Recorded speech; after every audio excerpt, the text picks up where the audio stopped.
Well, we are very fortunate tonight and welcome all of my fellow actors. And all of you have a pink sheet that has many of the things that this wonderful actress has done.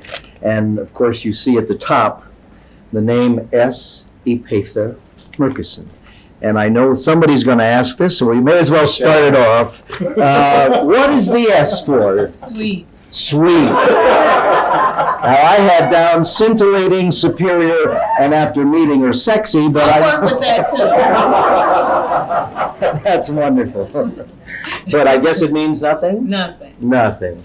Well, that's wonderful. You know, the reason why I don't tell people is because sometimes Epatha is a difficult word to learn. And so if you give somebody something easy, because truly the S is for something really simple. But if you give them something simple, then they don't want to deal with the difficult.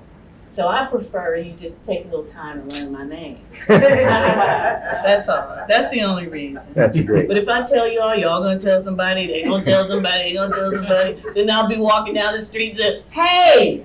You know what the S stands for. They just call you S. Yeah. Right. So. Another Midwesterner. Now, we had Andre Brower here about a month ago, and from the Midwest, Chicago. Mm-hmm. You're from Detroit originally? Yep. Now, from what I understand, when you went to Wayne State University, you were going to be a dancer or something. Well, I actually started at Eastern Michigan University as a dancer. Because I danced all through high school. I also did some theater, but I really wanted to be, you know, truly in Alvin Ailey's dance company. And so I danced all the way through my first year and a half of school. And then I don't know, I guess I'm basically a lazy person. And the idea of being that physical, I'm being honest, y'all. So I said, let me see if there's something else that I can do. And I'd always enjoyed the theater. So a friend of mine, Sharon de Bonneville, in fact, I went to a couple of schools before I finally graduated. So by this time I'm at Indiana University. And Sharon needed to take an elective class, and she asked would I take acting with her because she felt that, you know, I had the temperament to help her get through it. And I think she just meant that I was just silly enough to, you know, do something like that with her. And I did. And then I took another course, and I took another one, and before I realized it, I had a major in theater. More than a bug. More than a bug, yeah. Now, you came to New York in '78, is that right? Mm-hmm, mm-hmm. Now, here you are in Detroit. Did you do any theater out there other than Only in college? Just college. I guess, for me, my college education was very odd because when I decided that I wanted to be an actor, I was at Indiana University. And at that time, we're talking about the early 70s. And I'm giving away my age, but that's cool. I'm going to be 50 this year, so I'm excited. Yeah. Isn't that nice?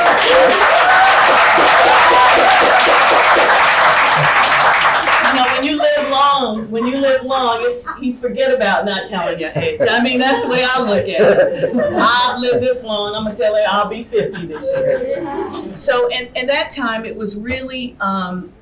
I was the only black student in the theater department, and so for me to work and learn, I had to go through the Afro-American Studies program. And then when I went to Wayne State, a similar thing happened. I was the only black student. Even though I was paying, I wasn't getting the practical experience unless it was on the studio level or in recital. So when I moved to New York, I literally wanted to know if I was an actor. I didn't do a lot out there because there was never the opportunity for it. And I worked in upstate New York before I moved here at a children's theater up there. So literally when I moved to New York, it was to find out if indeed I had anything to offer.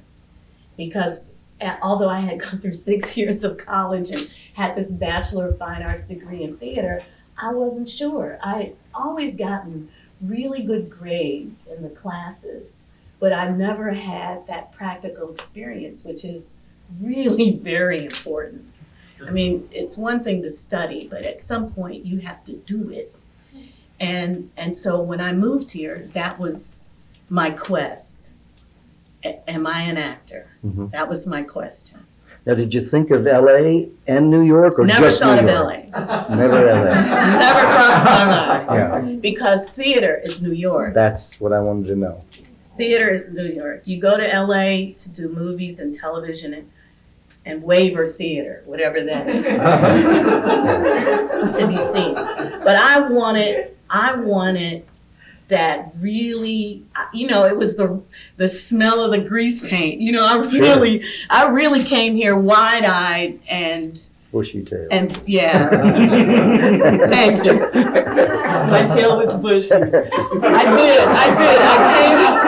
I really came here to see, because I knew that if, all I can think of is cliches now. If I can make it there, I'll make it anywhere. But literally, that's why I came here, because I knew that if I was gonna do it, the test would be here. And so here you are. And I sent like 100 resumes all over the country to all the regions, and no one responded. So I said, well, what the hell? And when I left Albany, I moved here. Mhm. Now, those are the tough times, and I think if you asked anyone here, when you first start out, you are so lost, and particularly in New York. Now, what did you do about an agent? Did you send out all these resumes to agents, and then somebody finally found you, or did you go into a audition one day without an agent? How did you start that way?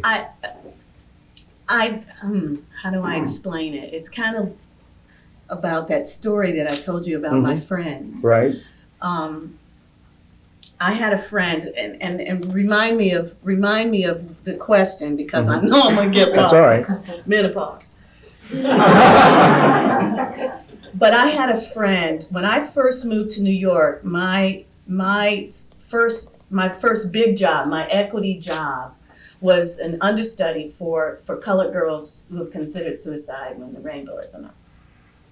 So I was out on the road, and I had the opportunity to go on, and my dressing room mate, who turned out to be my sister, really, we met on that job, and I was with her the day she took her last breath. She died like 6 years ago. We were sitting in the dressing room, and literally, I was as hyper as anyone could be. I was so excited that I was going to be doing this play with these women. And she sort of dragged me into the dressing room, sat me down, and she started putting on her makeup, and she said, and this is exactly how she said it, nobody knows your ass but me and us and your mama. And she continued to put on her makeup. And she said, so this is what I'm gonna tell you to do. Take your checks and put them in the bank, and each check, buy something for yourself because you earned it. If it's a 6-pack of beer, a bottle of wine, a hair comb, whatever it is, buy something for yourself because you earned it. Take out a loan and pay it back before we get off this road, so that you'll be able to do work when you get back. So I get back, and I'm able to work a lot, because at that point there were lots of showcases. Mm-hmm. So literally I could go from rehearsal of one that night, go and perform, and when this show was over, the show I was rehearsing, go in, and I did that literally. Now the question was, did you have an agent to get this job? I did not have an agent. What I did was continually work. So for me, what it was word of mouth. It got around that this girl could not only learn things, but she could learn them quickly, and she could come up with the goods to perform them. Then I started getting these jobs. And I got a job at Circle Rep, and I did not have an agent. And Timothy Carhart was in the show with me, and he said, I want you to meet my agent. The agent came, I had an agent. And that's literally how it happened for me. It was just because I could work like that. People were coming to work. Timothy saw the work that I was doing. He knew I needed an agent. because I did try the sending of the resumes and going to open appointments and things like that. And I don't know, those things just never worked. They never worked for me. I was unable to get people to come to my showcases, and I was working all the time. It was the weirdest thing. And also at that time, I think part of the reason was it was kind of stupid of me in a way, but I always figured that I'd go to these people and they would see me. They would see that I was an actor and that I could do whatever they needed because I was an actor. Well, that's bullshit, because most of the time they don't even know what they're looking for. We all know that. But so I've refused to make changes on myself. You know what I mean? I've always worn my hair natural. Sometimes it would be short. I remember going in to see Milos Forman, and if I could ever change anything in my life, that would be the one thing I would change. I went in to see this man for ragtime with a head full of amber beads. I am not kidding you. And it was sunny, and I was sitting in the sun, and my hair was like a strobe ball. And I walked out of there, and I said, now what makes you think you're going to get that job? There's something you have to do in order to get the job. And going in there for ragtime, which is a period piece, with a head full of amber beads is not going to get you the job. I'm telling you, it was a tight little thing. I wish I had the picture. And I sat in the sun. And the thing, it was like, the strobe. If he had put on 70s music, we could have done a disco. I mean, it was just ridiculous. It was ridiculous. And if I could ever change anything, because I was right for that part, if I could ever take back anything I've ever done, that would be the only thing. And I've made mistakes, trust me, I've made plenty. But that one was huge. To me, it was huge. And I walked out of there with, every time I moved, my hair was just, oh God, it was awful. So there's some things you have to do. You don't have to go into the audition with a period piece on, clothing, but certainly, certainly not with a bunch of amber beads. Just stupid. But all of these things was a progression with you. Yes. Then I understand it was about 86. You got a big break in a television show. Yes, yeah. I know. Pee-wee's Playhouse, right? How many of you remember Pee-wee's Playhouse? And Epatha played Reba the mail lady. Yeah. Now, how in heaven's name, after all of these showcases and stuff, what in God's name? But see, everything has a story. Everything has a story. Okay. And I love to tell stories, but this was a funny one too, because I went in and I'd heard about the audition, and the agent sent me up and they said it's a children's show and this is the character and there's Pee Wee Herman. I didn't know who Pee Wee Herman was, but it was a TV show, and I thought, well, it's a kid's show. How bad could it be? So I go in and there's just me and this young girl, just like this gentleman standing here with the camera. It was just like me and her. And she says, so you're delivering mail, and I had my bag with me, and she says, so pretend like you're delivering mail. And I had stopped by my mailbox on my way out, so I actually had mail in my bag. So I started, looking at, oh, here's something, Pee-wee, from the Screen Actors Guild. Wonder what this could be. And just doing stuff like that. And then I pulled out something from the Museum of Natural History, and I started singing, dim boom, dim boom, dim, and it just really cracked me up. But she did not think it was funny. She did not think it was funny. And the more she didn't laugh, the more it just how sometimes something will catch you and you can't let it go? Well, that made me laugh even more, because I'm thinking this bitch doesn't have a sense of humor. So excuse my French, I don't want to offend anyone. So then I said, she looked at me and very calmly, and literally she's about 2. You know, she's not even my age, you know, and I think I was in my early 30s then.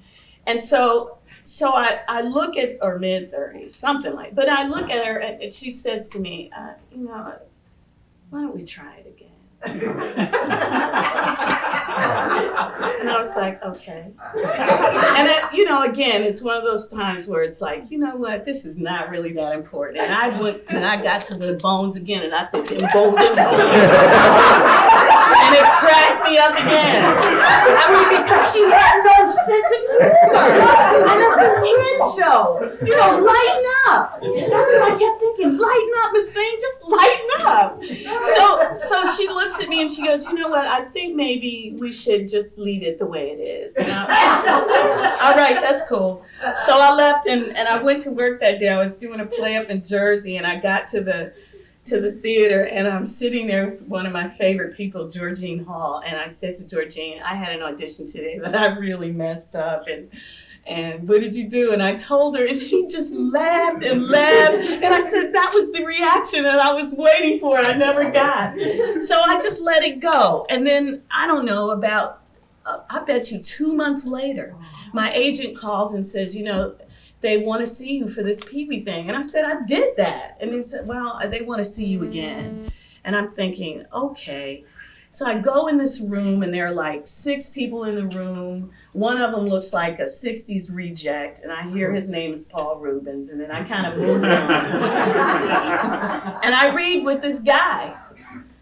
And I guess the next day, I find out I got this gig. So, you know, every time you get a gig, you call home. So I called home, and my nephew was there, and I was like, he's a kid, he's a little kid. And I said, I got a gig today. He answers the phone. He's like, what? I said, you will not believe it. It's a children's show, but I don't know who the character is. They say he's got a movie or something like that. So, I mean, I really did it like that. And he said, well, who is it, Annie, baby? And I said, it's some character, Pee Wee Herman or something. And he was like, oh my God. He told me who Pee Wee Herman was. So I get to my first day of filming. We filmed the first year here in New York. And when he walked out on set, I just lost it. And after about, it was a big party scene, and after about 8 takes, the director, who didn't have a sense of humor, that's how I look at everything. The director comes up to me and he says, you know, I need to get this shot, and I need your help. You know, what do I need to do for you? And I said, well, I can't look at Paul because he makes me laugh.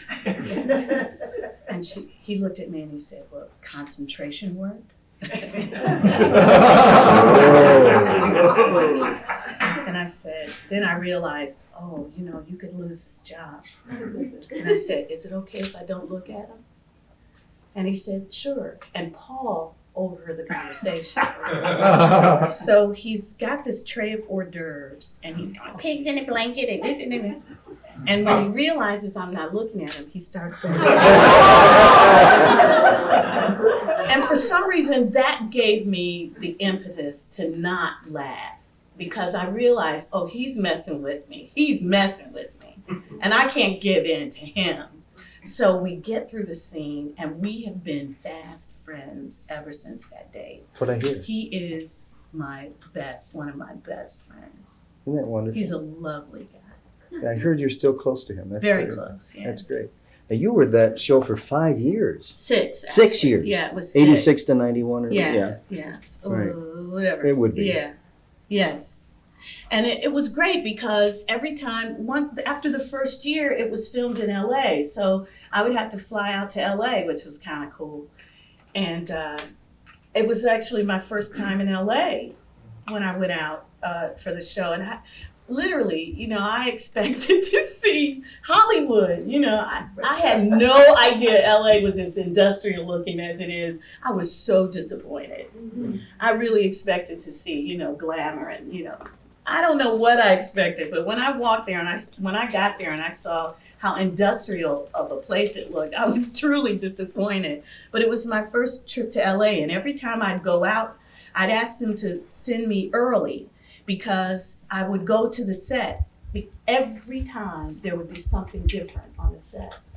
So I would have at least 2 days to sort of acclimate myself to the changes that were made on the set and just kind of to see them. Because it really was an incredible crew of artisans, really, that put that show together. And it was fascinating to go on set and just see all the new things.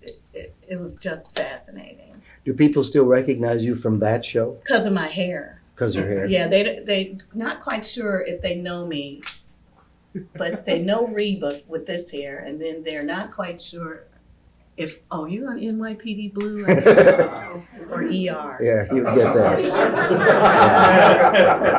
There's a black girl on ER. Hair like this. When my son, who's 40 years old, finds out that I talked to Reba, he still has Pee Wee's chair. Yeah, I mean, the thing is about that show is that, I mean, it was really focused for children, but there was that little double entendre on a lot of things so that parents watched it with their children, and kids who were like in college and you know, in their 20s really watched the show. It was really kind of a Saturday morning. You know what I'm saying, right? It was really kind of a Saturday morning wake up, you know, or over if you stayed up all night, you know, to tune into Pee Wee the next day. Sure. And so more times than not, it wouldn't be kids that recognized me. It would be their parents. Or I remember after doing it was my 8th show of the week of Lady Day. It was a one-woman show. It's an hour and 45 minutes of just me. And it's the last show of the day, and I'm on my way out, and a guy comes up to me and he goes, you know, you were really good tonight. And I was like, thank you. And he said, but you know, I love the Pee Wee thing. And I mean, I just spent an hour and 45 minutes, you know, breaking everybody's heart, busting my chops. Yeah. And this guy starts talking about Reba the mail lady. Right. But it was one of those kinds of jobs that people really remembered it because it was sort of, you know, new and innovative and fun. Now you must have had time during that, while you were filming, to also do theater, right?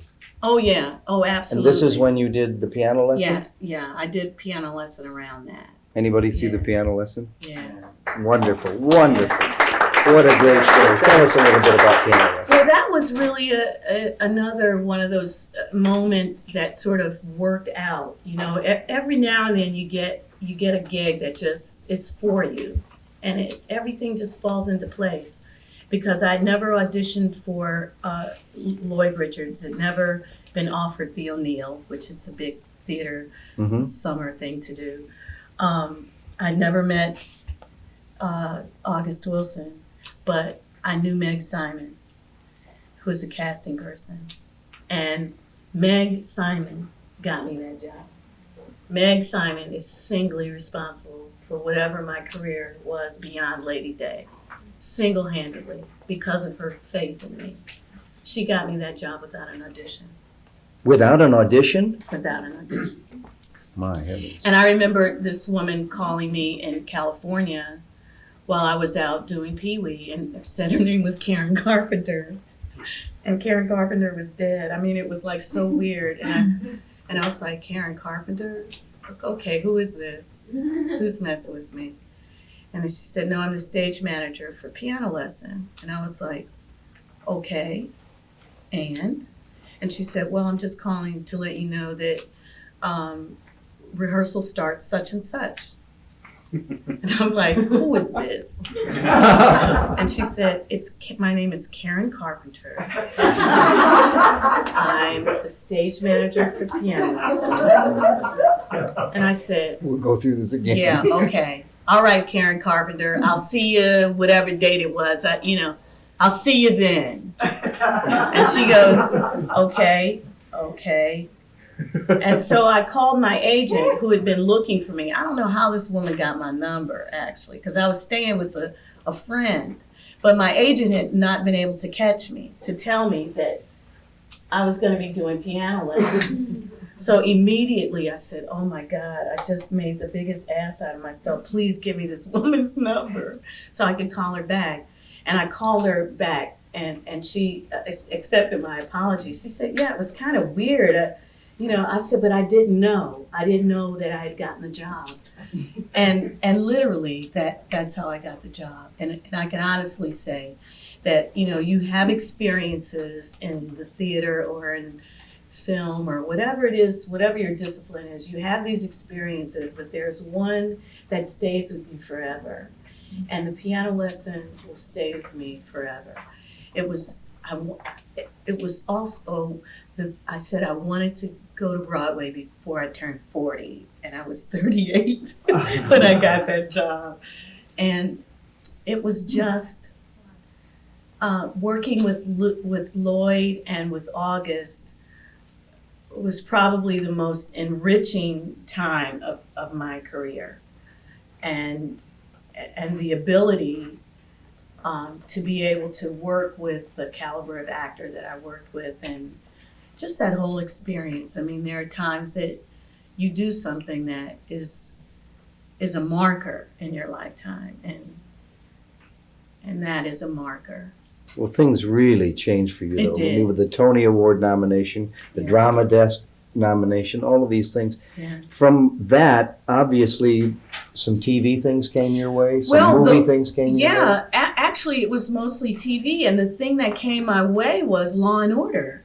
The funny thing, at the time, the executive producer was a guy named Joe Stern, and he's a huge theater buff.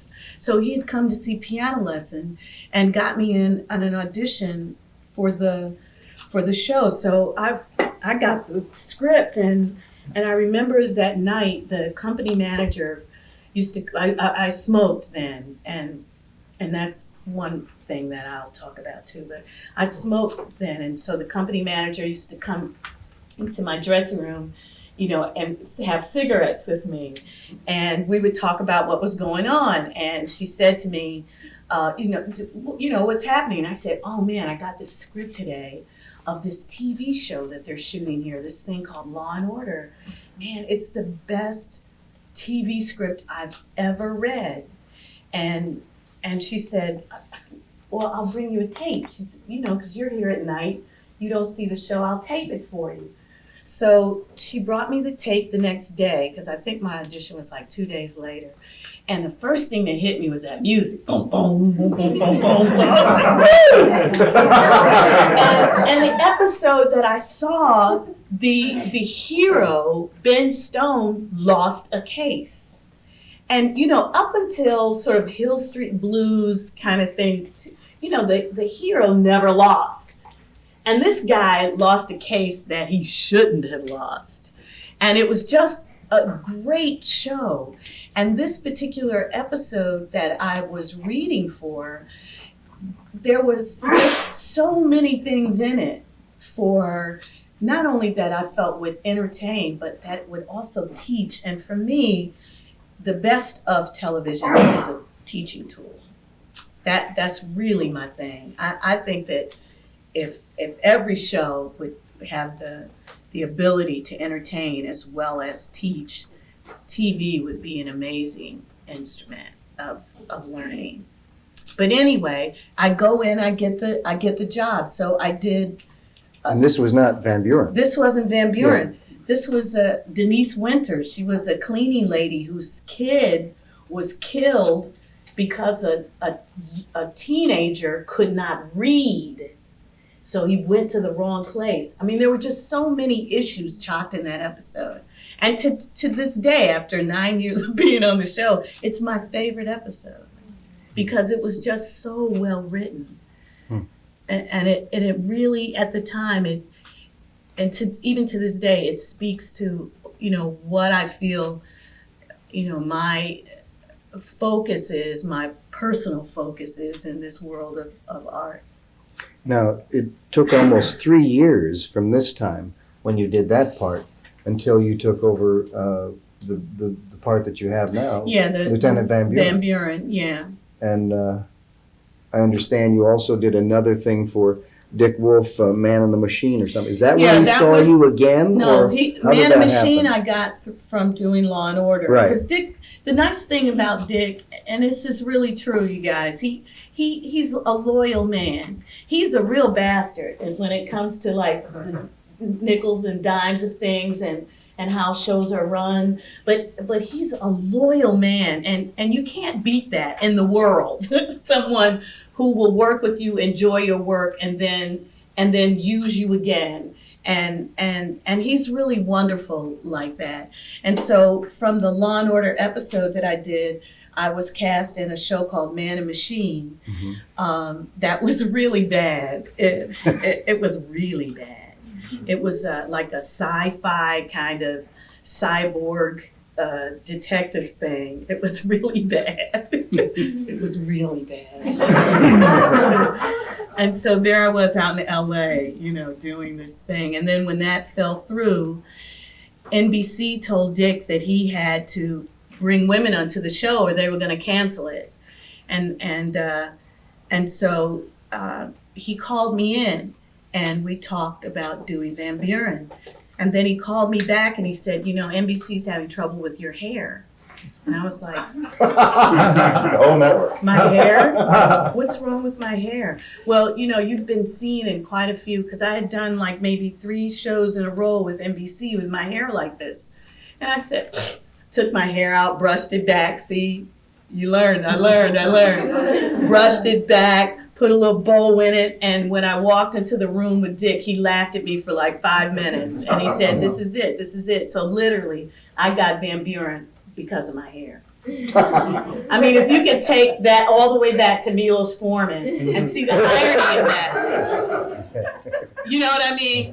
Because of my hair. So it's one of the reasons why I wear a wig on the show, because I think that's who the character is. I mean, when I went to see him, I didn't realize that it was do or die, that, And so when he called me back and he said, they have a problem with your hair, I was like, dude, let me take this shit out. Do anything you want. Let me take it out. Brushed it back, and that was it, You could work with that. Van Buren was born. Let's talk a little bit about Van Buren. Now, has she changed from the beginning in '93 till now? I would say yes. And have you been part of that change? Yes. In other words, do the writers talk to you about this, or do you say, I can't work that way? What happened with this show when Joe Stern left it, Ed Sheeran came on as executive producer, and Ed comes from the theater. So Ed said if he took the job, there would have to be script meetings. So because we have 2 sides of the show, there are times where the cops are working when the DAs aren't, and vice versa. So on those days when we're not working, and we get a script, we sit down with the writers of that particular show, the producers of that episode, the director of that episode, and we read through the script and we talk about it. Now, granted, it is a difficult position for the writers. It feels different than it does in the theater doing this. Because I never had much trouble, too much trouble, with writers when you're discussing their play in the theater. But in this situation, I found it sometimes can be a really volatile situation. And I understand that they've spent the time writing it. And so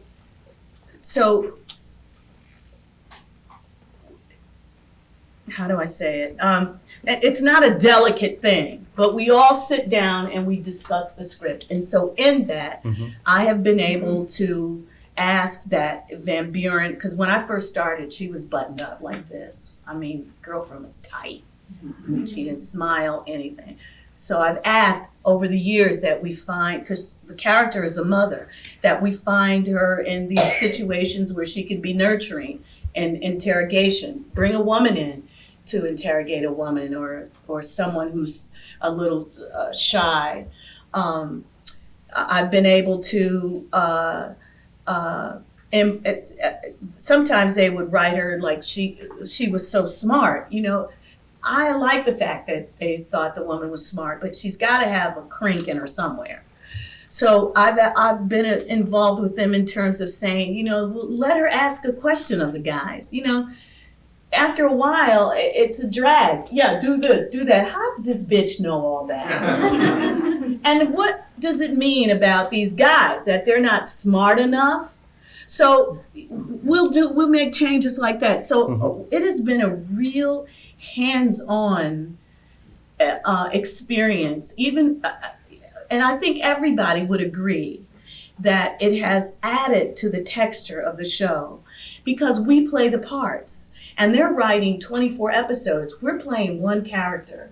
So if you come to me and say, say I was born, if my character's description is that she was born in Brooklyn, and then, you know, 2 years down the line, you're talking about Queens, I can correct you because I have that information. I've been living the character, so there's information that I have. And the fact that I think that they have 6 intelligent actors. And to be able to pool that resource, to me, is what I believe has been a part of what's made the show successful. That's great. I'm so happy that you mentioned something about talking to the writers, because I was going to ask you, and I can't speak for everybody here, but most of us have not done a series. And I think it would be very interesting to have you tell us, what is a normal week for you on the show? Do you shoot 2 days? Do you shoot 5? Let me tell you, first of all, it is not normal that we have these script meetings. This is not normal. My friend Cameron Manheim on The Practice, they can't change anything. And, you know, those shows are well written. So, you know, I don't know personally what each actor may think, but they can't change a word.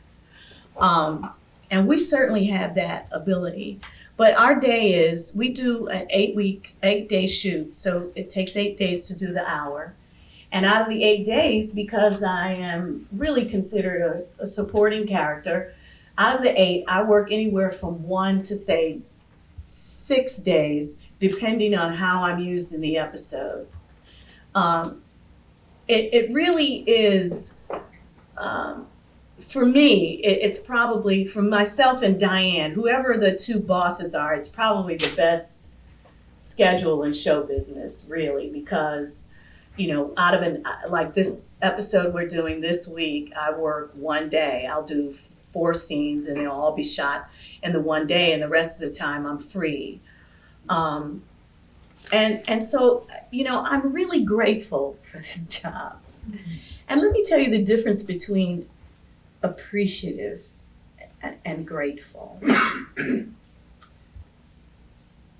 Appreciative means to me that it's the opposite. I'm appreciative, not grateful. And I'll explain. Grateful means that I had nothing to do with it. Appreciative means that I worked hard and you gave it to me. So I appreciate this job because they saw that I could do the work. I'm appreciative that they saw the work that I did that got me there. Grateful, no, because if I didn't have this job, I might be doing something else. I might be doing something else as an actor, or I might be selling shoes in Detroit.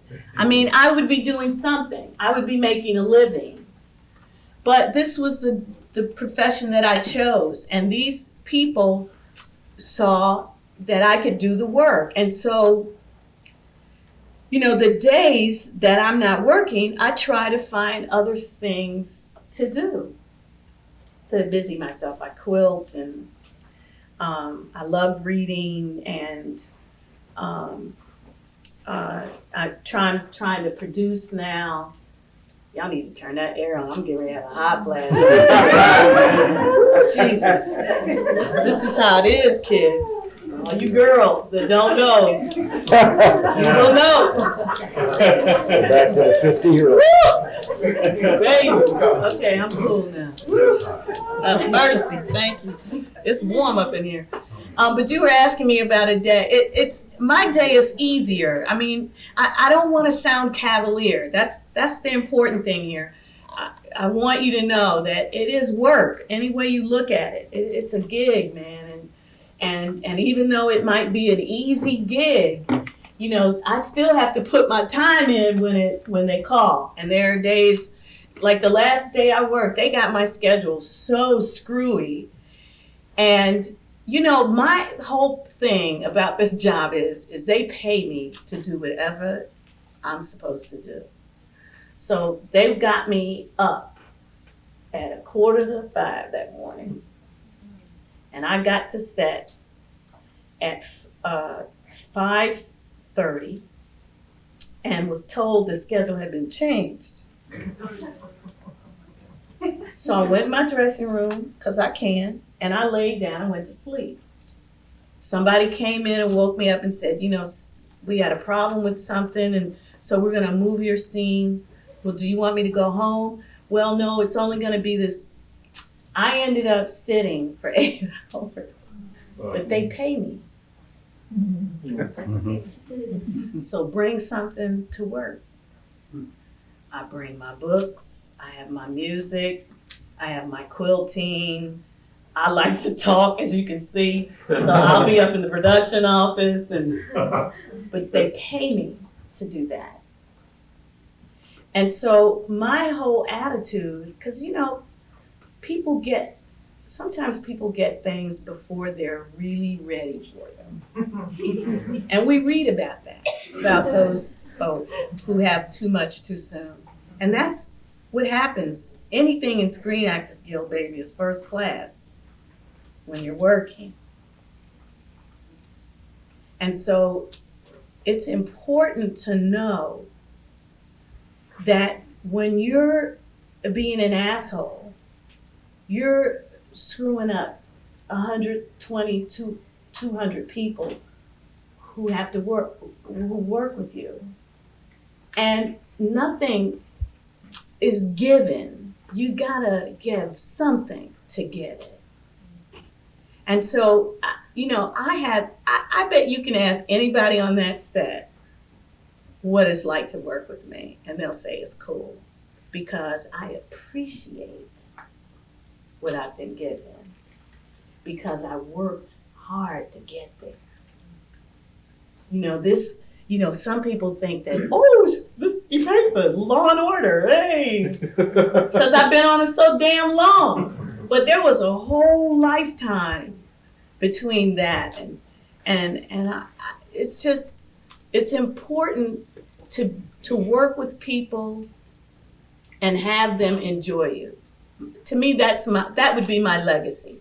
When I leave this joint, what people will say about me, that's so important to me.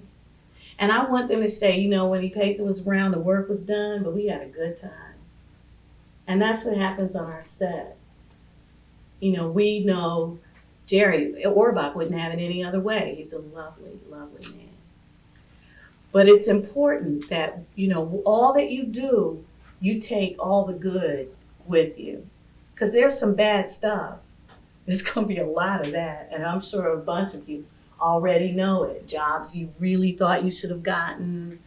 And you look at them and you go, I really should have gotten that. Bobo Lewis. I don't know if any of you know who Bobo Lewis is. Thank you so much, because that'll help with this. But Bobo Lewis was a character actress. Wonderful character actress. And I saw Bobo on the bus one day, and she had the biggest smile on her face. Like the bus? Bobo, yeah. Oh, I'll take the subway, baby. Well, a woman came up to me the other day and said to me, I just want to know why you're on the subway. I said, why are you on the subway? She said, I'm trying to get home. I said, well, baby, so am I. I live uptown, too. See, I love New York. So to me, New York, you know, you got to do the subway. You got to take the bus. You know, right. No. You got to walk the streets. My husband is from like West Virginia, spent most of his time in Washington, D.C. I said, brother, to know New York, you got to go underground. I forgot what I was talking about. but you got to go underground. I love this city. There is nothing like New York. There is no place. I love it. And I would do gigs. I would go out to, I never went out to LA without a job. And that was really, I've been blessed too. Let me bring it down to there too. But I'd only go out there because people are different in LA. Even actors that I've known here that I've done theater with, they get out there, man, and they get weird. I think it's too much sun,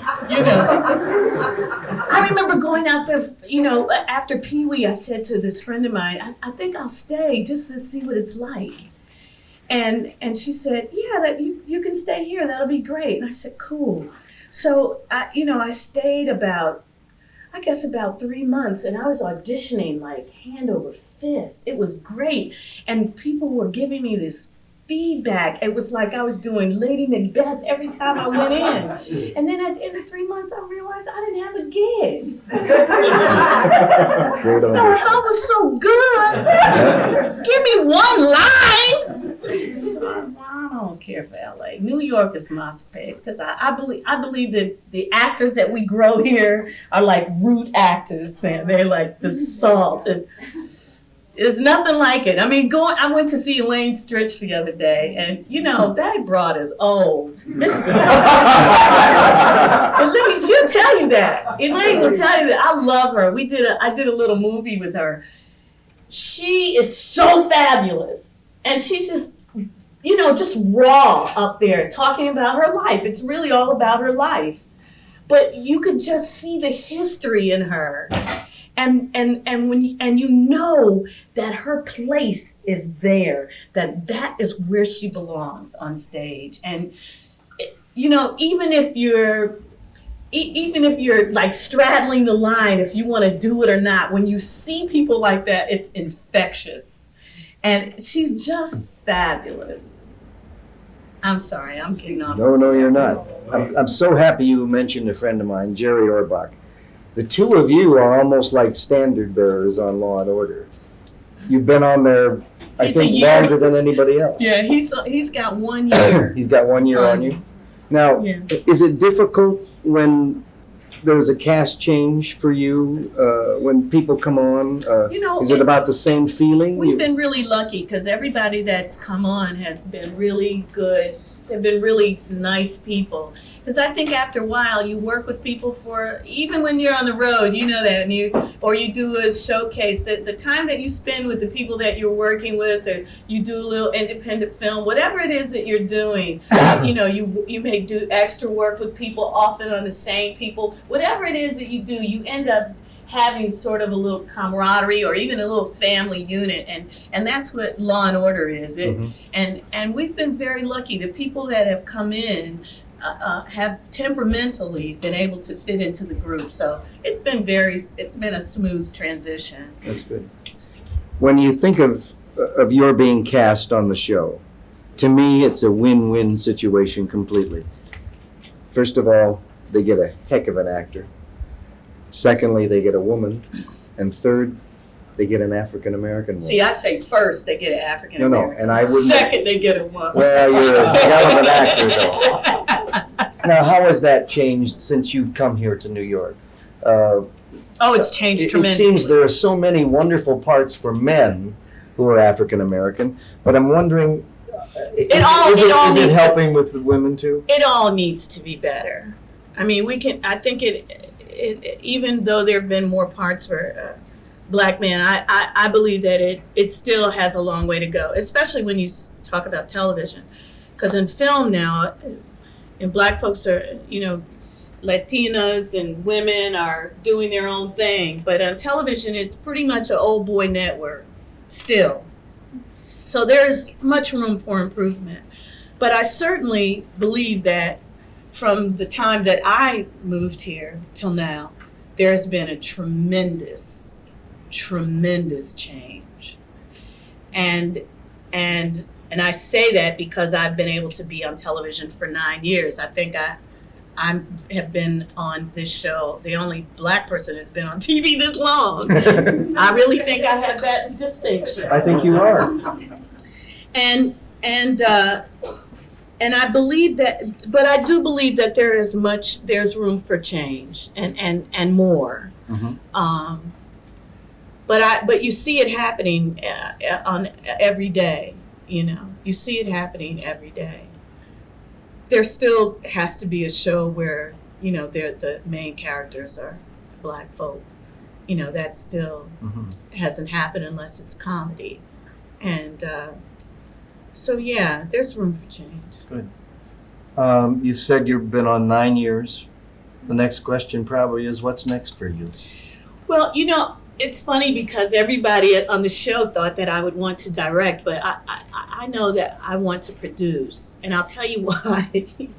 Directors don't get no respect. And I really am. I think you can probably figure out by now, I really am like a control freak too. You can get that vibe from me, I think. But I like the idea of being able to put something together and produce it. So one of the things that when I do a lot of public speaking, and I'll do a lot of things with young people, college students and high school students and stuff. And one of the things that I always tell them, and I know it's difficult when they're in school, but whenever they have the opportunity, they should read. Reading is so important. And because at some point, you might read something that you want to produce.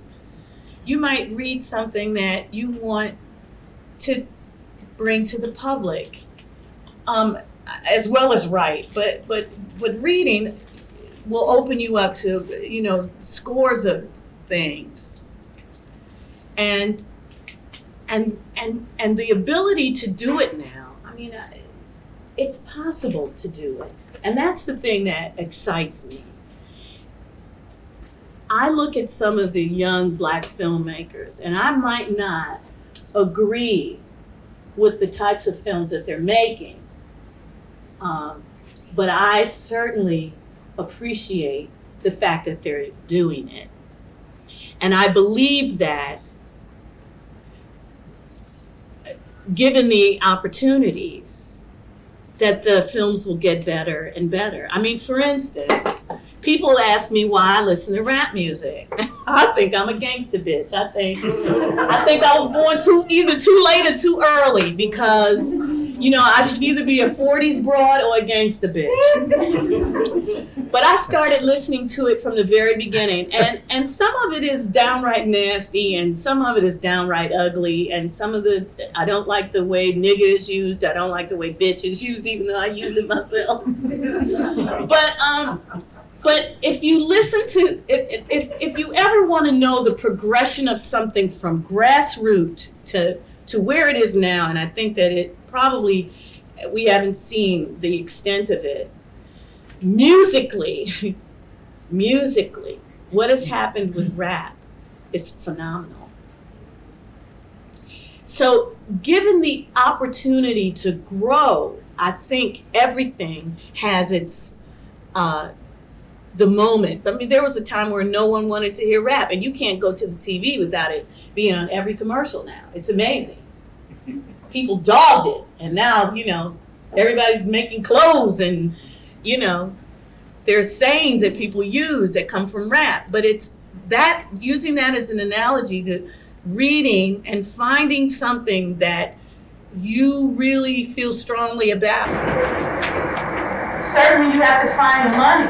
But you look at some of these films that they're putting together, and they may not be artistically beautiful, but the subject matter and what they're pulling from it, and what you could pull from these small movies, is just tremendous. I mean, look what happened to Sundance, allowing independence to grow.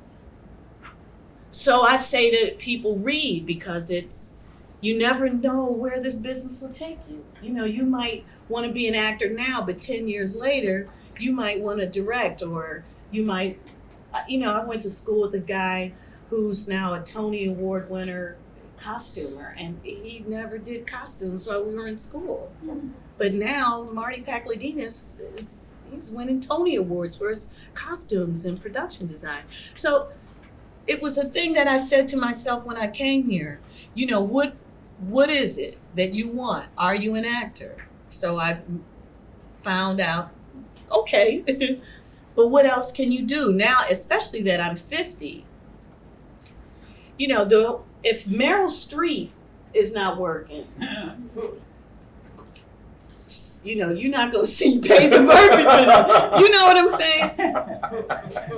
Because the jobs, men can work until they're, you know, they can barely walk on set. You know, wheelchaired. But it's different for women. It's really different, and I think that that's an important reason why I'd like to produce. And I'm saying, that, you know, a lot of people say to me, "Why do you keep telling people you're going to be 50?" But fuck, I am. Excuse me. And you know, I can't stop my life from going. I can't stop age. If I could, I would give it to a bunch of women and we would be ruling the world. But I can't stop it. So what I can do is not allow it to stop me. And so I work with women who are my age and older, and we work on projects that deal with women who are going through menopause. I mean, because our story is just as important. So I say to all you pretty girls, young girls, you know, yeah, do it. Now it's looking good. Everything is tight, so on. You know, but also think ahead. Unless things change, unless we change them, by working and making these things happen and reading and looking for projects, unless we change people's minds, they won't be changed. And at that point, I speak to the women, you know. It really is incumbent upon us to make the changes. And I look at some of these young women who are making films, and you know, I think it's just great. I think it's fabulous. And I think that's where I'll probably end up beyond 50 working, is with young women, you know, and sensitive men.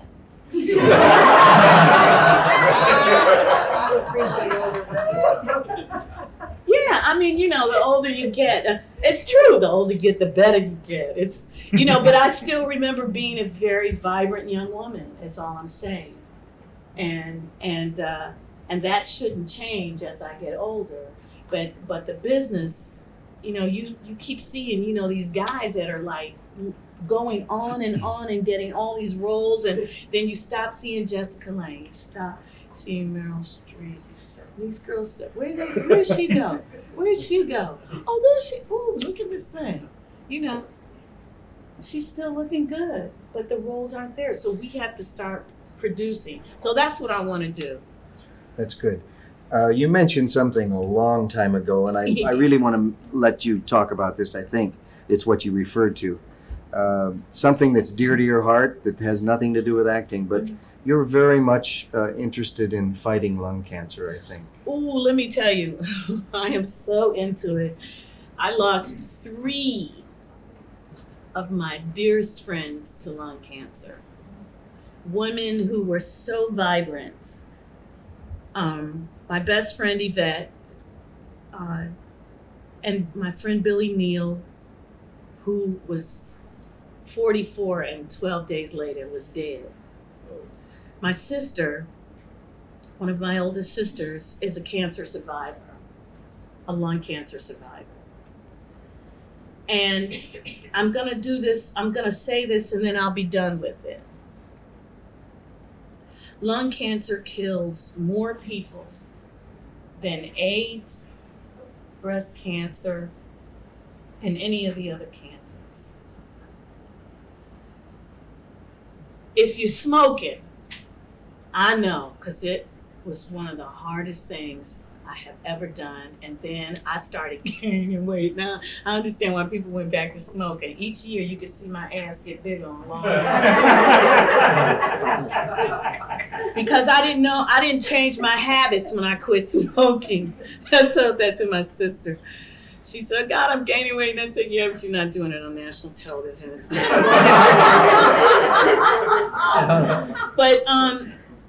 But if Mostly I do this to young people because I think that young people, don't know the dangers of it. You get to a certain age, that cigarette is not good for you. And I'm not gonna, I keep saying this, I'm not gonna preach, but if I impress anything upon anyone after all the things that I have learned, working with the lung cancer people, all the things that, and watching my friend die, literally being there for her last breath and looking at next to her bed was the one cigarette was left. Just quit. Work on it. Because it's hard. It's a drug. So if you smoke, start thinking about it. And that's all I'll say about that. Well, she's done a lot of work on that.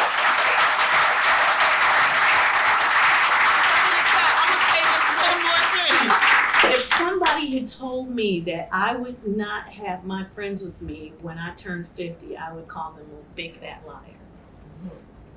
Nothing prepares you for that, for the loss of a friend. Nothing. So, Because this is called Conversations. let's have some conversations. We're going to have some conversations with you. I'm going to call 3 people to the microphone. We're going to go over here. Mike Murray and Doris, she doesn't have a second name here, and Joyce Faring, I think it is. If you go over and we'll start asking our questions. You've written them out here, but if you can keep them short and just very specific. Mike Murray, you're first. Murray. Did Dick Wolf have to approve of your being cast? And I think that the show has been renewed, and if so, for how many seasons? He had to approve, yes, my being on the show, but he also had to answer to NBC at the time, and we had an unprecedented pickup of 5 years, of which we've done 2. So the show will run until 2005. That's part of the answer. The second part. I think he's trying to beat Gunsmoke. So we have 12 seasons now. This is the 12th season of the show, so that'll be the 15th. He'll need 5 more because Gunsmoke did 20 seasons. So I think he's trying to beat the Gunsmoke. Now, do you anticipate So cool. staying with it, Love it. Epatha? Do you anticipate staying for the next 3 years? I will stay as long as they don't kick me out. I tried to think, many times I told myself, you're not really being used on this show. You have more that you can do. Why are you staying here? And I said, girl, it's a job. Are you kidding? It's a job. My mother's 75 years old. And at 71, she went back to college because she wanted to start a sign language ministry for her church. And she graduates next year.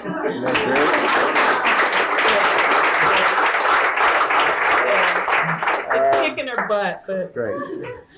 Doris is next, and after Joyce will be Naomi and Alonzo Golden, I think it is. So go to the mics, please. Hi. Doris? hey, Doris. I'm very moved by you. I'm 63. All right, girl. Yes. And of course, your agent always tells you don't ever tell anyone how old you are. I know. Never. Please, but But- go on. I'm sorry. No. But I've been out of the business a little while, and I'm coming back. I did a lot of episodic in LA in the 70s and 80s.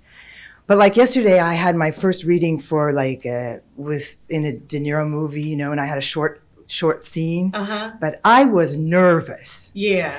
I was too nervous to be as wonderful as you were, when you got really funny and wonderful. Yeah. So I was just asking you, if you do feel yourself off center and you feel yourself getting nervous sometime, Oh, man. what are your strategies? I don't even know if I have a strategy. Because it still hits me. The nerves. Because the thing is, it's one thing to be away, but it's also one thing to know that you've got a job.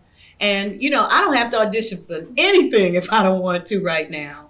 But I do. And I think that what I really try to do is know the material so that I can lean on the material and not lean on me.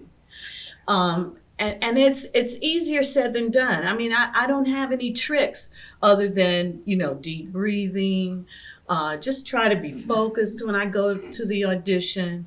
Sometimes I tend to get a little distracted when other people are around.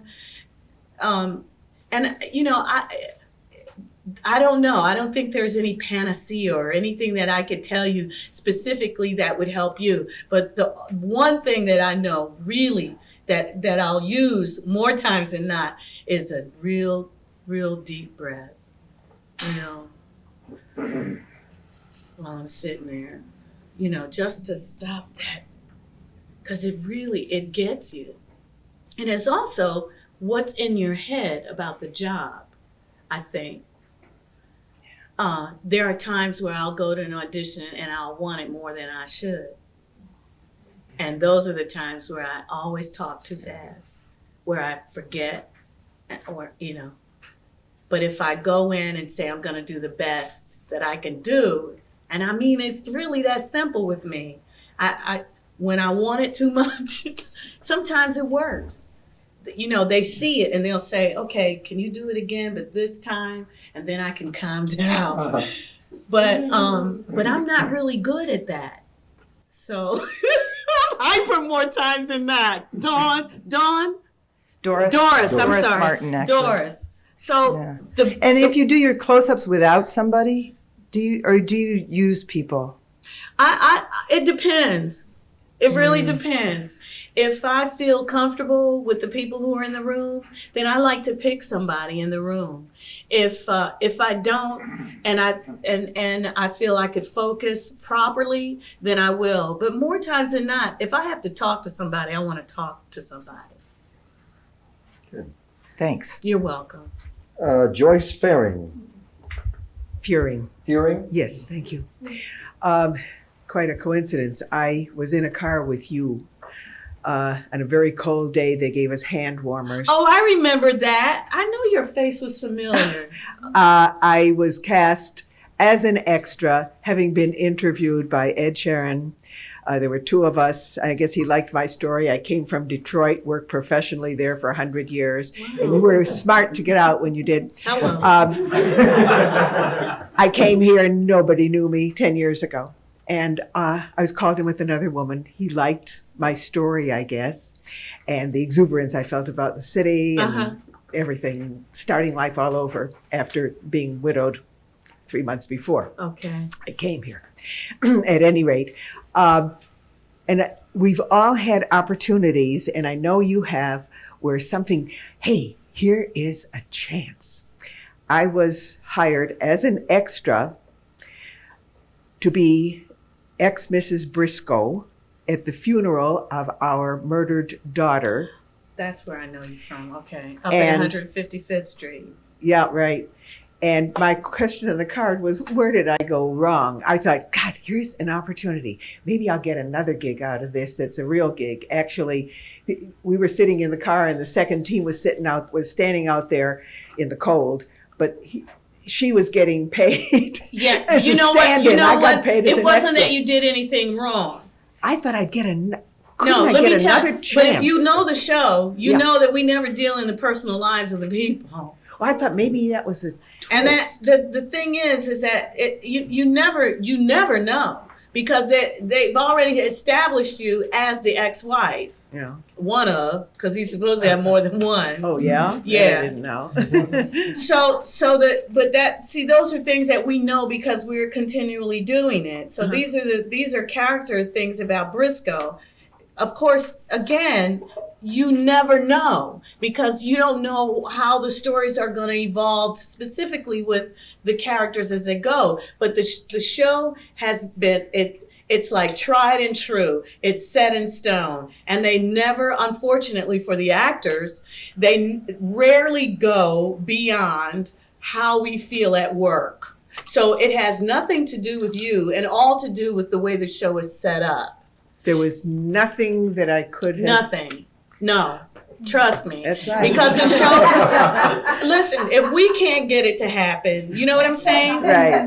And you coming in on one day, Yeah. but literally that we have tried over the years to do the shows that would allow the actors to, emote a little bit, especially on our end. Our end is more, we're the investigators. We ask the questions. We don't have the emotion that the second half does, where they're in debate. We're different. We're a different side. So rarely will you see our characters, especially involved in any kind of personal issue that the three of us can't discuss. Right. So trust me. It had nothing to do with you. Trust me on that one. I mean, I thought really. there was a stone unturned. No, Turn no, on I stone. understand. No, and I understand clearly because there have been times where people have come on, even with judges, and will they come back? Well, it depends. It really depends. Sometimes they don't use a particular judge as much as they might use another, but anything that is personal, they shy away from it. It's a drag, but they shy away from it. I got it. Thank you. You're welcome. Your story is wonderful. Thank you. Lindsay, you'll be third when you get done. Noemi or de la Puente? De la Puente. Yeah, that's me. De la Puente. Yeah. This is a question that has been bugging me for a long time, and I would love to hear your thoughts on it. I would like you to talk a little bit about typecasting and when is it a good strategy to fight it in one's career? When is it a good strategy to go with it in one's career? Speaking from the point of view of someone who's played like one too many gang members and maids. Yeah. I'd just like to hear you speak about it. That's a really good question, and so because it's been difficult for me because I decided I made one decision, only one when I started, is that I wouldn't do anything that I felt was derogatory toward women or Black people. Because I think that, especially, not so much in theater, but when you're dealing in television and film, you're talking about an image that is there for perpetuity, in perpetuity. And so, for me, it depended on what it was. So there was a lot of things that I would get even called on that I wouldn't go to because I felt for me, it didn't speak well of who I know that I am and my people and where I come from. That's most important to me because the television and film have been guilty of holding on to stereotypes. They're very guilty of that. And so if I could be one person that wouldn't do it, then I wouldn't do it. I can't judge the person who decides to do it.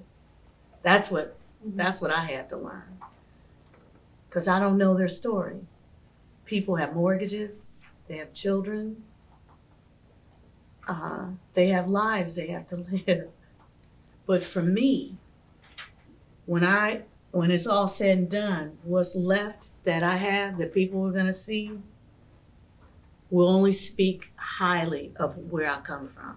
I come from a strong people, educated people, and we don't see a lot of that. So it is an individual decision and not an easy one to make. I remember doing tintypes. I was with it off Broadway. And I felt that, there was a lot of material. I love the turn of the century. See that, I'm a real a history buff, and I especially love the things that were happening with Black folks at the turn of the century, and that's what Tintypes was about. So I knew a lot of the music, and I just felt that they could do a better job with picking the music for the character, the Black character, and so I spoke on it. So when they went to Broadway, they didn't ask me to go. But you know, those are decisions that you make. But you know, the thing is they had to come back to me because Lynn Thigpen, who I was understudying, got a movie, so they thought she was going to be gone after opening night, so they had to find somebody who knew the show. And it wasn't that I disliked the show. I just thought that there was a better choice. And sometimes people don't like you talking up against what they've worked so hard to do. And you have to understand that too. So it really depends on you. It is a personal issue. It is a personal issue. So however you feel about it, and the gangster girls that you have to play, you know, because how many gangster girls have a heart? You know, how many hoes have a heart? How many, you know, you kind of get tired of that. So it's, you know, you have to decide on having a lean moment. I had a couple of lean years where, you know, I had good credit, so I could make, you know, I could get some loans to live, but you know, I had a couple of lean years because there were things that I just refused to do, and yeah, I come with a lot of baggage. I really do. You know, I know my history. I know my history. So clearly do I know it. And so I come with a lot of baggage. And so I'm just repeating myself now. It's a personal decision. Very good answer. Thank you. Alonzo Golden. Hi, how are you? Okay. I had a question about like minorities, like in principal roles. Like, do you, in your opinion, do you feel that principal roles are becoming more available to minorities? And however you answer it, like, do you feel that New York or LA, like, which coast or city, like, fosters it more for film and television? I don't think either one of them foster it more. Okay. I think that there is so much room for improvement. But you know, but hear me when I say things are changing. I mean, seriously, when I started out, Lloyd and I were talking about that earlier. When I started out, I mean, the idea of even my being on this show, having this much to say, and I'm not talking about on camera. I'm talking about sitting at a table where I'm the only Black person, you know, for most of my time until Jesse came to the show, you know, and defending my people and defending women and defending minorities and making sure that even though something is said, it's not gratuitous. I keep saying this, but I come with a lot of baggage because I have you know, I know a lot of things about who I am and where I come from. But I do think things are changing. I think that we're changing it. I think that we're producing our own things. That makes a difference. I mean, I might not, you know, I didn't grow up where Ice Cube did, but Friday was a funny movie to me. But it's just, and you can't say, you know, I can't say that it's not valid just because I didn't grow up in it. It's valid to him, you know. But I do see changes. I think where I don't see it the most is on television. Because I think television is still a part of the old boy network. I really believe that. And I think it's got a long way to go. It has a long way to go. I mean, I remember like a few years ago, like Fox had a very large like minority. Yeah, Fox. Those are comedies, baby. You know, but we're much more than a joke. Yeah, that's true. You hear what I'm saying? We are much more than a joke. And the thing is what that does is it makes you not want to see it. But it's a valid form of entertainment. Mm-hmm. Slapstick and comedy are valid forms. The problem comes when that's all you see. But I always say, you're not going to make me hate the comedies. I hate them if the characters don't speak proper English. You know, I get crazy if you're going to say you're a teacher and then you're up in front of a classroom saying, you know how it is, you know, that'll bother me. That'll bother me. But by and large, you know, we have to understand that comedy is a part of who we are. You know, Black people have to laugh to get through some of this shit. We have a good sense of humor. We can laugh at ourselves. However, that is not all of who we are. And so my problem is that we don't see enough of it. You know, something like Homeboys from Outer Space can be a TV show. We're gonna have to move along a little bit because we got a lot of questions, and I'm gonna read them for you. Lindsay McLeod, where are you? I'm over here. There. Hey, She asks, Lindsay. what are your hobbies and interests?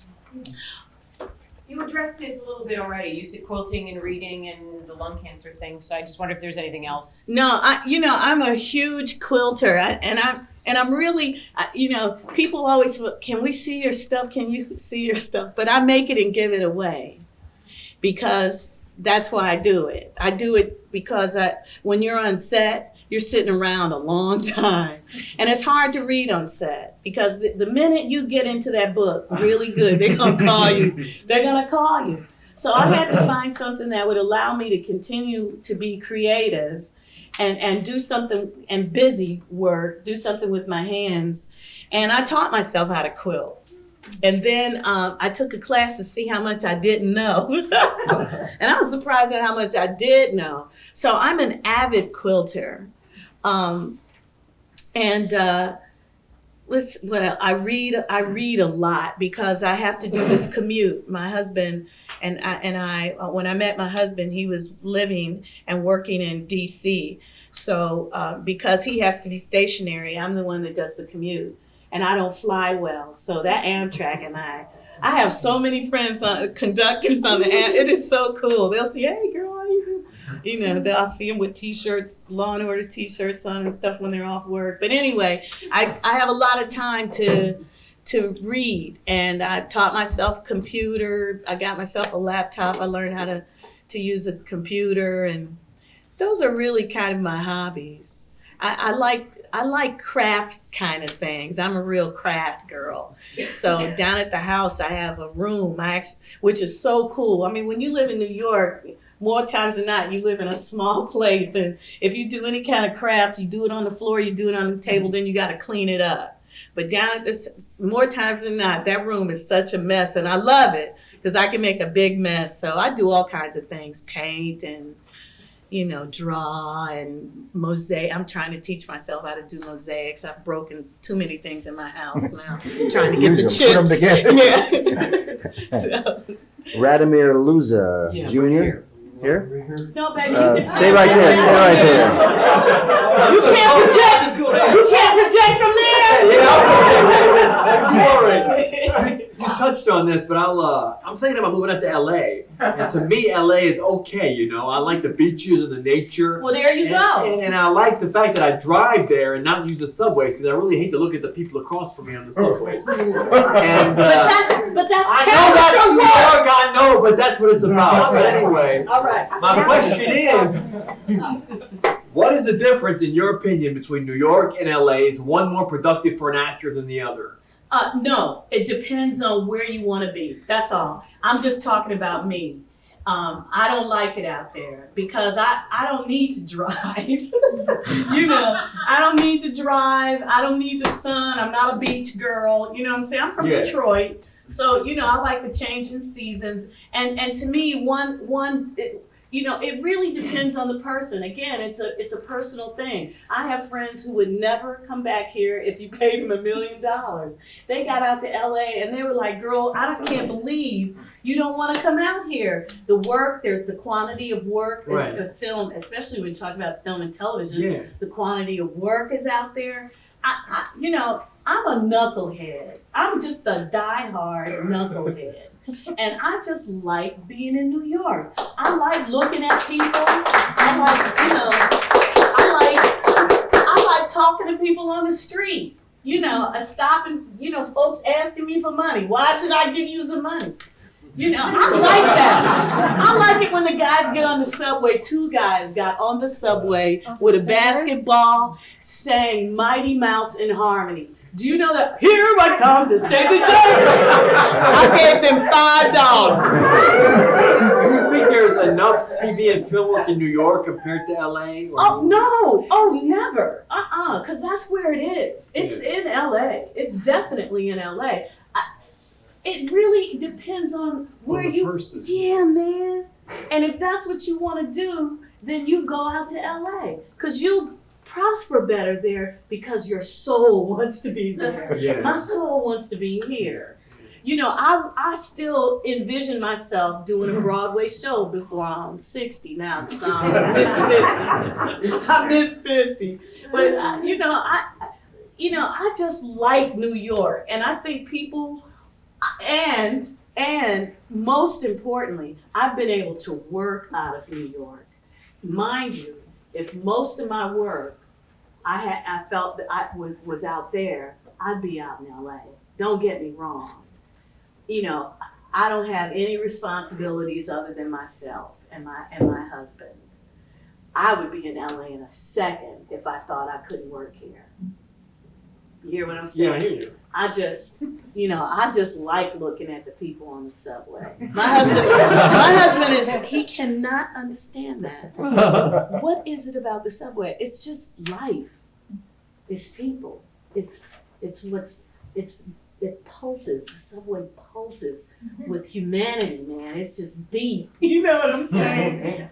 I just love it. So, but if you want to kick back in your auto, get your ass out there and LA. But take the bus. You know what I'm saying? Virginia. LA, oops, You lost your my earring. earring. But I'm better out in LA now, thank you. Oh, you are? I'm better out there now than I. You get the bikini? Ooh, child, no. Didn't you hear me say my ass gets bigger every year? Sit down. So let me tell you, I do it better out there. I really had bad times out in LA. It never, it just never gelled for me.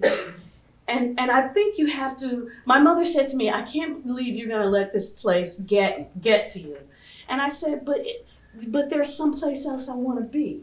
So it's okay, But yeah, man, I think that there are some people who will prosper in LA because their soul. Who's there? Yeah, man. Yeah. So, be safe on your journey. Thank you. All right. Virginia Gravelin asks, did you ever hear from Milos Forman again? Virginia, Never. and did he Never. remember Do you your... have a sister in the business? Oh, I have a daughter. That's your daughter? Actress I on... have a daughter, but I'm 59 now, and I actually had another question after that because I started writing because I found the parts are disappearing at 40 and 50. Right. Half the country are women, Women, and half the women are over 40. Exactly. So I started writing what I thought, and I think the reason there's so few parts is because we don't have as many Black women writing or women writing. Period. I mean, we have a lot of men writing. But women are writing. Women are not We need getting more women. produced. That's we the have big to learn to produce as well. That is just as important. I think women are doing it all, but we're not seeing a lot of it because we're not also producing it. Well, it is still an old boys network. It is. And the money, the producers. They're not going to give it to you. But it's great. I think it's coming gradually. I But think the thing so. is, the stories are out there, and women would watch these stories. I told Dick Wolf, I I wrote. mean, life doesn't end at 30. No. Hell no. I wrote a pilot of 2 women and took it to Dick. Because, he is the factory. This man puts out. you know, of course it wasn't Law and Order, you know, parking violations unit. Because you know that's going to be next.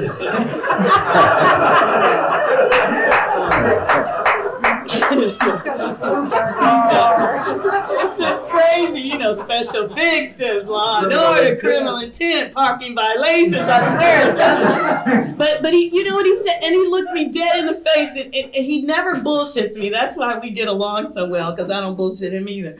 But he looked me dead in the face, and he said, Epatha, no one wants a sitcom or no, a drama about two women. You'll never get that produced. But there was one. There was a police. Cagney and Lacey. Yeah. But he said to me that was years ago, and how long did it last? And I said, Dick, you did 5 years. I said, Dick, you have challenged. He has challenged me. You're talking to a man who. He's the old boy. Because there's a lot of. He's the old boy. Do you hear me? He's one of them. Big cigar. He's one of them. You know, but he laughs at me, you know, and I said, Dick, don't challenge me. Women with cigars. Don't challenge me because you're going to be seeing it. I swear to you. Carolyn Larson, where are you? Here. Hey. From your own experience, is there any special wisdom or an insider tip you can share with us on acquiring an agent? Man, that's a hard one, right? That's a hard one because mine happened the way I explained earlier. It was really through a fellow colleague, an actor that I was working with on a show, who introduced me to his agent, and Michael Kingman. And when Michael passed away, then someone took over the office, and I was telling Bob earlier, he's the one that did the contract for Law and Order and said, just take whatever they're offering. This thing's not going to last a year. So, so he's not my agent anymore. But, that's a hard one. And I swear to God, I don't have any answers for those. I was thinking, maybe chalk it up to naivete, but perhaps calling an agent and say, hey, I've got to see a monologue or with a partner. But half of the time they won't accept the calls. More than More than All the time. Or even more, yeah. And they'll tell you, even if you get like the Ross reports, they'll tell you, don't drop in, don't call. Throw the photo out. All this money you spent on these photos are ended up in that circular file, but. Well, you did it the old-fashioned way. You got a lot of work, and they saw you. That's what they wanted. Yeah, well, that's kind of the way it happened. Truly, the old-fashioned way. But the thing is that when I first got here, the government was subsidizing a lot of theater, and so literally, through a lot of the CETA programs, you could work. I'm telling you, and I did this for, I bet you, about 4 years. I would rehearse a show, open it, start rehearsal for another one. Because they, showcases how long they would last anyway. And then I would do this over and over and over. So after a point, it was like, who is this girl? She's just continually, you see her name, and it's that weird Epatha, what is that? So that was part of it. So, now I'm not as sure that there's many showcase theaters around as there were then. Oh, there's plenty. There's still plenty. Yeah. Okay. Can't get anyone to come to see. That hasn't changed, except your mother, right? But that hasn't changed. So I don't know. Certainly a big part of this business is right place at the right time. Certainly, that's a part of it. Because I had the same frustration trying to find an agent. What do I have to do? Okay, I had friends who had like index card boxes where they sent the picture, then sent a note, and they notated. They were like methodical about it. Then there are people who would just like, go by, do the walk-in, hit the boards and drop their pictures off. It's a dilemma. It's a crapshoot. Right. We have 3 more questions and then we're gonna end this. Okay. Cleopatra Melody? Yes. There you are. She wants to know, what do you want ideally from a director? I want someone who will really focus in on me, who will leave me alone. You hear what I'm saying? 2 different things, right? Who will see where I'm going and question it. And who will see where I'm going and leave me alone. So it's kind of 6 in one hand, half a dozen. You want the attention and you don't, because if you're really stumbling, sometimes you need to find it on your own, and then sometimes you just need him to say, "Whoa, wrong direction." But they've got to, a director really has to be the third eye. They really have to have an understanding of acting, finding beats, moments. Make good directors? No. Some actors want to continue to act, so they never let the actor work when they're directing. Do you hear what I'm saying? Mm-hmm. It takes a different type of actor who goes into directing that cannot give you line reading. Right. Now I'm sorry, Epatha. You mentioned various directors on Law and Order. How many directors work the show most of the time? 3 or 4? No. There's probably about 6. 6? Mm-hmm. Mm-hmm. About 6. Do you find mostly men. Do you find it difficult to change from one director to the next, or do No. you always know who's going to direct? We know who's going to direct, and most of them. The interesting thing is that again, it's a real insular situation. I mean, it's hard to crack it. Our DP is now one of our directors. One of our boom operators is now directing. I mean, they let people learn, and so that's good. The negative end is it's hard to get people in. I've been trying. We have 2 women, Gloria Musio and Martha Mitchell, who is our script writer, script supervisor. Who, and those are the only 2 women. I've been trying to get another woman in who everybody loved, but 2 men have directed before her. Mm-hmm.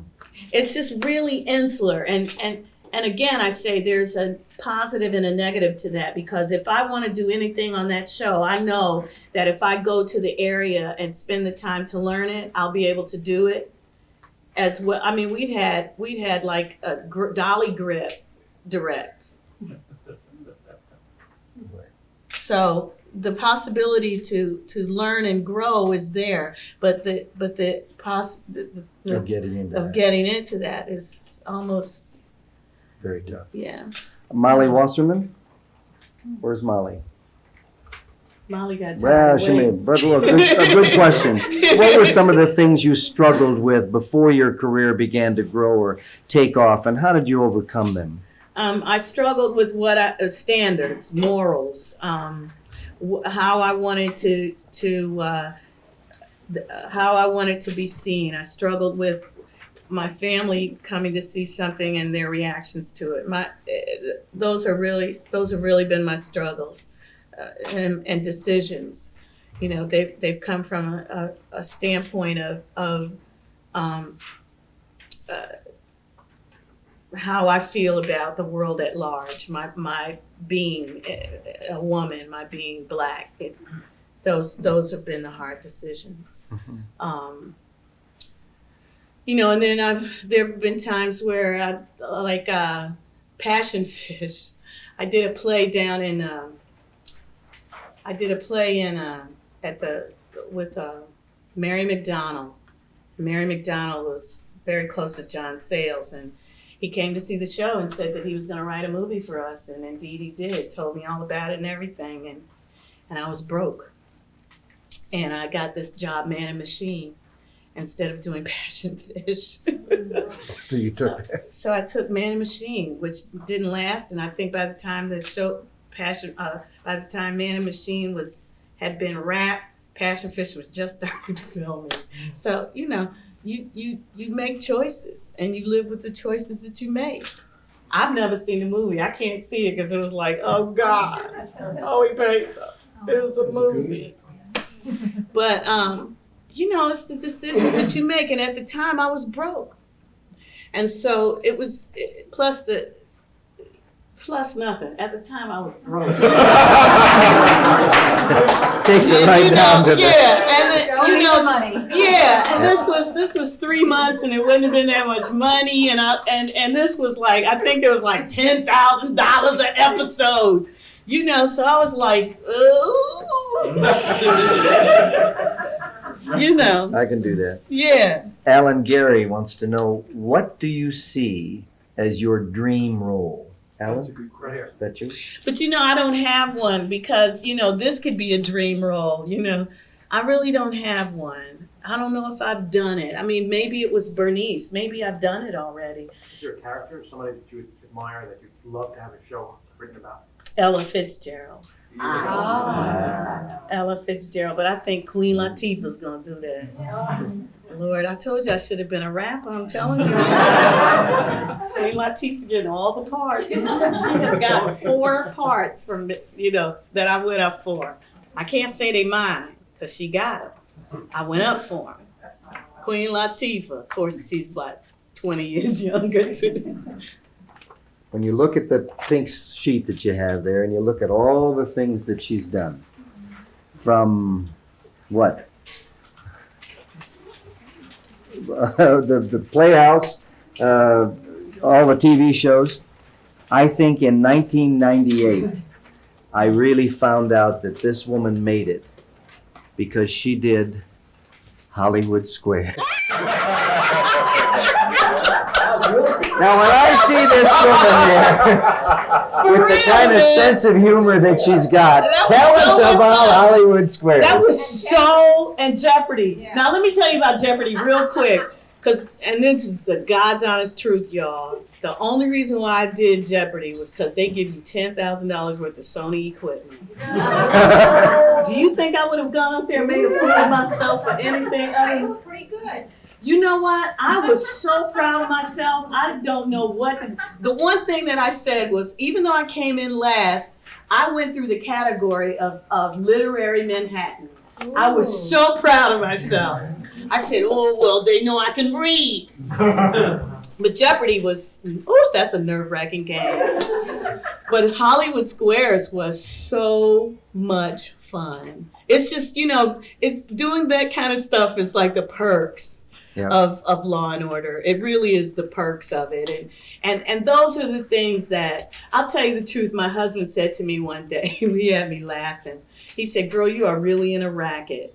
And I said, why do you say that? He said, look at all this stuff you get to do. And I said, yeah, but I worked hard. This isn't a racket. I worked hard to get here. There were days where I didn't have a whole lot of cash, if I was going to have food on the table. There were days where literally I had to ask my landlord, can I pay the rent, weekly to get to the $200? Do you know what I'm saying? So, what we do, you guys, it's a great profession. It really is a great profession. And it can make you, and it can break you too, because a lot of this profession is about you. You are the product that you're selling. And never, ever, ever allow anyone to make you think that you're less than what you are. Maybe you're not right for what they want, but you know in your heart when it's good for you. And I think you know in your heart when it isn't. So when you walk in an audition, go in there with what you know. And when you come out, be satisfied with what you did, even if it was wrong, because the next time you'll learn from it. But what we do is joyous. I can't think of anything. I would rather be than an actor. And I think we bring a lot to this world. They always come to us in times of trouble. You think of what happened in September and what actors did to participate in the healing. I mean, shit, you can't beat that. People come to us to get away from things. They come to us to learn. They come to us to laugh. They come to us to cry. You know, they come to us to argue, to debate. I just think that what we do is grand. And I say, do it. Continue to grow. You know that. Yeah? What a great way to wrap up an Yeah. evening. Ladies and gentlemen, wait just a second. I think But you bring in a lot of experience. the 2 hours that you've been able to listen to this wonderful woman, she's not only has a great knowledge of the acting profession, but she has a great devotion to it and what standards that she brings to it as an African-American woman. And I asked you last week, and I will ask you every week. You know how to do it. To thank